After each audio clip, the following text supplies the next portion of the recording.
Alright guys, TacticalRab back again today. Hope you're all doing well and enjoying your day so far. With the second week of Major 2 qualifiers just around the corner, the big question has been raised: what are New York going to do with their roster? Is Clayster going to go to the bench? Seems like over the last 24 hours, based on his words, retirement may well be a consideration. Very much intrigued to your thoughts in the comment section below. Hit the like button if you enjoyed the video. Subscribe if you are new as always. I'd greatly appreciate it. Really up to the channel. Thank you very much indeed for doing that. Plenty to discuss today. We're going to have to crack right on. Firstly, just wanted to look at the standings real quick in the CDL so far. Not the standings just within Major 2 qualifiers, but just the overall season standings. Because only 8 teams go to the World Championship. I had a few questions about this actually, because the initial intention was, at least well, this season was to have 8 teams just at the majors. They then changed that and reverted it so that all 12 teams are at the majors, but still, the World Championship will only have 12 teams. And you look already at the points tallies that you've got the likes of OpTic, FaZe and Ravens really separating themselves already. We're here with 100 points compared to Thieves next on 60. Same with the Toronto Ultra right now. But yeah, these clearly, I guess, the top 5 teams in the game in most people's expectations in some order or another. But yeah, already OpTic in 2. Pretty impressive, like the fact that they've only lost 2 series so far. FaZe have already lost 3 series. I think last year, the entire season, they lost like 9 series or something. So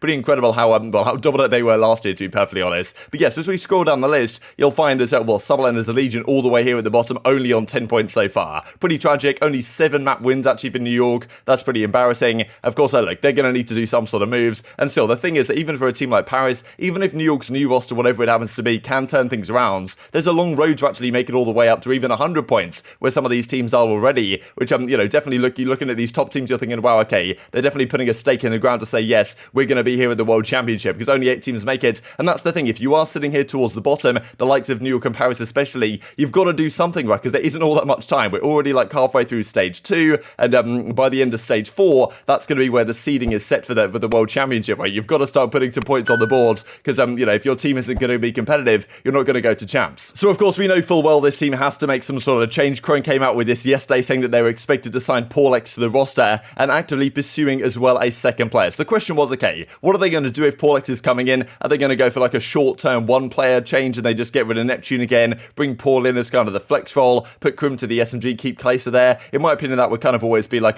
just a short-term solution. You guys certainly were theorizing what they might do in the comment section below of yesterday's video. But yeah, it seems like they might actually indeed make this 2-person change quicker than, it has been discussed. Crone didn't really know who the second player was going to be when he wrote this article that we looked at in yesterday's video, but still, the question was there, is Clayster still going to be on this team? Pretty much that was the point raised by a lot of people, that Clay so far hasn't been playing all that great. Maybe they need to switch up who actually is running the main assault rifle role on this team. This is what Clayster then tweets out yesterday. People were trying to figure out what's going on with him. He says, trying to figure out what to say. Tweets out that kind of Jose Mourinho gif, if I speak, I'm in big trouble, something I prefer not to speak. So I guess, and then he was also kind of talking about going on the flank right and having a few words over there, thinking kind of, or maybe like Zuma didn't want to run, or Clayster's kind of thinking, like, let me wait until this stuff gets announced before I actually speak on this more, because I'm sure he has a fair bit to say on the way the organization is being run and the way this team was formed and everything that's gone on behind the scenes that we haven't really got to see all that much of as of late. I'm sure it's incredibly dramatic behind the scenes as well. And even if Clayster's thinking, look, let's say he does, move on from his playing days, he's probably thinking, okay, what opportunity is next available to me? Because I remember when he joined this team initially, he said, look, I just want to be on this organization to the end of my career. And even at this point, right, a guy like Clayster should be at a slot in somewhere as a coach, a general manager, whatever realistically he wants to do. And maybe he kind of, was thinking, okay, could I do that on New York? Right? Is there an opportunity there? And maybe it's not there for whatever reason. Who knows? Who knows what's going on in his head right now? Hopefully he's dealing with this whole situation okay, because it definitely seems likely based on this tweet, right, and the flank tweet this out as well, that he's probably not going to be on this team going forwards. Zuma goes live and even he drops the kind of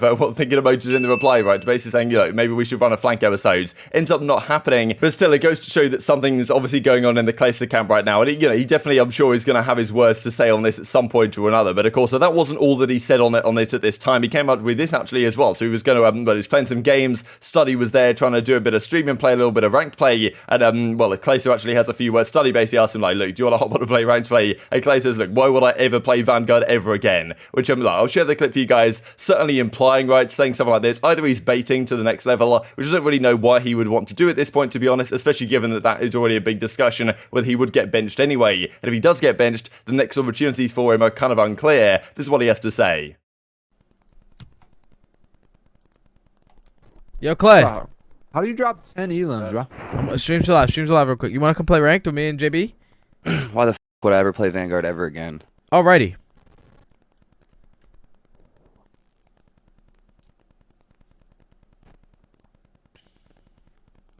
What happened, Jay?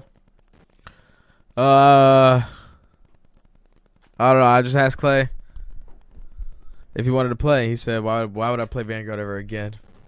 So Clay seems in relatively good spirits, at least in the replies, like, all right here, Standy said in the clip, I had to get you some views, says Clayster right here, so I guess good stuff, but I mean, look, we'll see how this goes for Clay, because at the end of the day, if he still does want to compete, because we saw a tweet from him maybe a couple of weeks ago now, where he basically said, look, I'm still passionate, I'm still getting on and scrimming every day, playing a lot of ranked play, really enjoying it, playing a lot of Money 8s, this type of stuff, seems like he does still want to compete, but the question is there, let's say he does get benched off New York, what opportunity actually is there, because the contract I'm sure that they're paying Clayster is pretty substantial, the buyout might be pretty big as well. Like, New York might have to take a pretty serious loss on some of these players if they do want to sell them onto another organization, which might not be ideal for the New York guys themselves. That might be what Clayster's kind of frustrated about and doesn't want to talk about with the Asim radio gift, right? Is that maybe he might be contractually bound in a way that he can't speak exactly his mind on what might be going on behind the scenes with the organization right now. But if you look at the other teams in the league where Clayster could potentially go, there's not all that many opportunities really on the table. Like, what team really needs a Clayster right now? You could argue maybe Los Angeles Guerrillas could have a Clayster, but then again, you're going to have Asim and Clay's back at it again, and of course, they had a bit of a fractious relationship towards the end of last year. Like, would they get rid of Slasher for a guy like Clay? Is that really is that really a play that you would even need to make on that team, to be honest? Like, maybe there's a team like Florida. There's some teams that might need some leadership there, but does Clay really want to finish his career off at Florida? And even do Florida want to pay the money to get a guy like Clay off a contract like this? Usually they're not an organization that wants to do that, so I'm not really sure there's that many opportunities on the table for Clay to actually come into another team if he does if he does get benched off this roster, as it seems like he will. Therefore, the kind of implication is maybe from Clayster that, like, look, it might just be time to hang it up. This was also tweeted last night. A couple of you guys spotted this, so thank you very much. From Neptune, not that many people still real to the game. So, I mean, Neptune loves deleting a tweet as of late. Believe this is what he tweeted out, then, of course, deleted it. So, I mean, yeah, pretty interesting, right? Maybe also implying that he's gone as well. The two-man change with it kind of keeping Crimsix and Hydra, as we expected to happen with Paulex coming in +1, may indeed be going down. We'll see what happens on that front. But yeah, very much intrigued to your thoughts on this, to be honest. Just this also from Crim real quick, because this is the last tweet he's done, back on the 13th of March. Very rare that you see like a 4-day hiatus from Twitter from Crimsix, and yeah, just the fact that this is going on implies that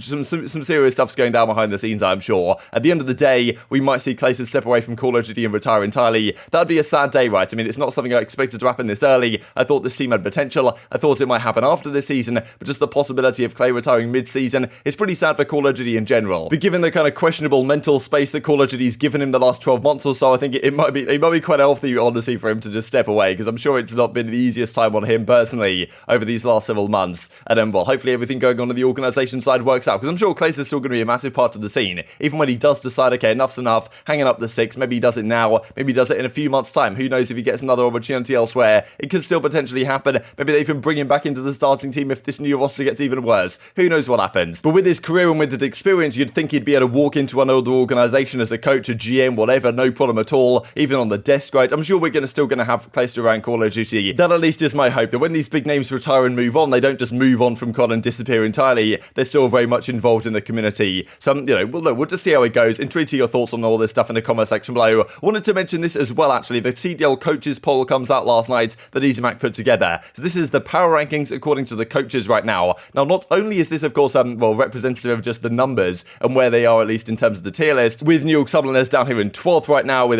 Paris in 11th, which is a pretty ugly sight, to be perfectly honest. Not a bad list overall, but also this isn't meant to be a tied third. This is third and then fourth, so Ravens clear third. Then it's also kind of interesting, to be honest, that Thieves are considered above Ultra right now in the coaches' power rankings, just because lately, Ultra beat them, probably as of late. Maybe Ultra have looked slightly better. I don't know what you guys think about that one. Still, I think these are the clear top 5. Then the kind of the 6 through 10 is pretty tough to say, to be honest. LAG down here in 10th, I did think was quite interesting, but probably justified based on recent performances, to be perfectly honest. Boston here at 6th. I think it's honestly a pretty decent power rankings, but it's not just the numbers that are important. It's actually like, the total points received. You guys can probably just about see this on screen here. Like, I'm all the way down from New York getting 15 total points. So I think out of the 11 coaching staff that voted, if you gave them 1 point, that was considering them the worst team in the game. And then, so I guess some teams gave them 2 points, some teams gave them 1 point, because they thought they were 11th or 12th, whatever. Paris just about get the 11th spot. Then it goes way up to 43 for LAG, then 42 48, then 54, then 56. So all these teams very closely matched. Boston at 58 actually. Then they've got Ultra at 85. So yeah, very clear, like the top 5 in a lot of people's minds, the coaches' minds, very much separating themselves. LA Thieves just above Toronto Ultra, at least on this rankings. Then London quite clear above them. Then FaZe quite clear above them. And then OpTic slightly above FaZe. Not all that much difference between FaZe and OpTic, but the coaches now agreeing that yes, they are the number 1 team in the game.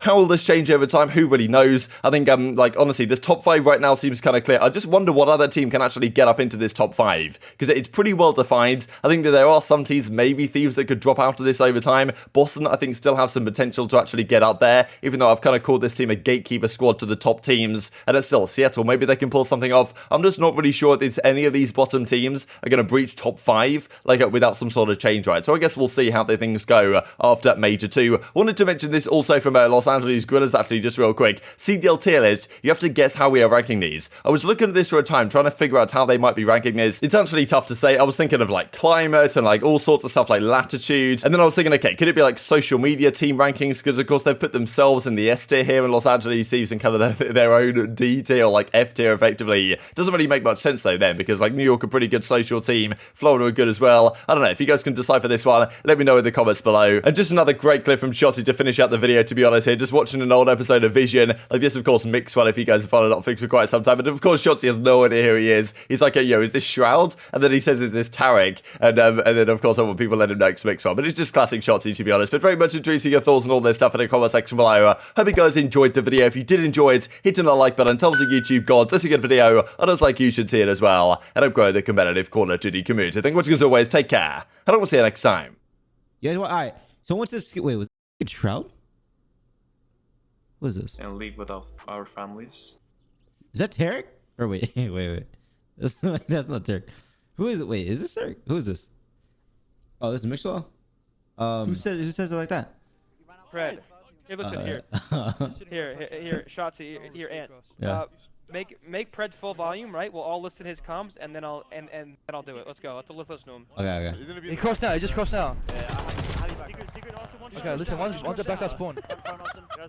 One's back out spawn. Okay, here I go. Ready? Yeah. One's P5. One's P5. Yo, Zenny, on the P4. Actually, no, I'm up now. Hold on. No, that was good. That was good. Yo, Zen, when you were in fire, how'd you get that kill? Yeah, I came out and Shotzi was back P3. Oh my god, dude, I might be the GOAT, dude. Oh, dude, that is good, Wait, thank you. That is crazy. How do you do that? I don't know. Like a ventriloquist.